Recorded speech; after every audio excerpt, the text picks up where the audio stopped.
Welcome to ஸ்டடிபிட்ஸ் channel. இன்றைக்கி நாம் திமிங்கலங்களின் சுவாசம் பற்றி பார்க்கலாம். திமிங்கலங்கள் வெப்ப இரத்த நுரையீரலை கொண்ட பாலூட்டிகள் ஆகும்.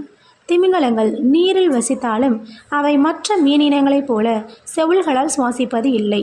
அவை நம்மை போல நுரையீரலை கொண்டிருப்பதால் எப்பொழுதெல்லாம் சுவாசிக்க வேண்டுமோ அப்பொழுதெல்லாம் நீரின் மேற்பரப்புக்கு வந்து காற்றை அதன் மூக்கு வழியாக உள்ளிழுத்து செல்லும்.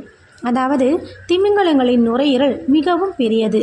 அவை நீரின் மேல் மட்டத்திற்கு வரும்போது தேவையான அளவு காற்றை தலைப்பகுதியில் அமைந்துள்ள மூக்கின் வழியாக உள்ளிழுத்து கொண்டு நீரில் மூழ்கின்றன.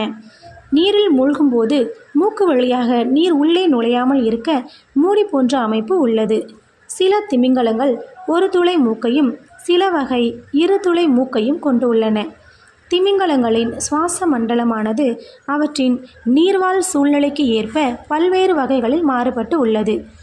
இவை ஒரு முறை நுரையீரலில் காற்றை நிரப்பிக்கொண்டு 7000 அடி வரை நீரின் ஆழத்திற்கு சென்று இரை தேடும் வல்லமை பெற்றவை என்கிறார்கள்.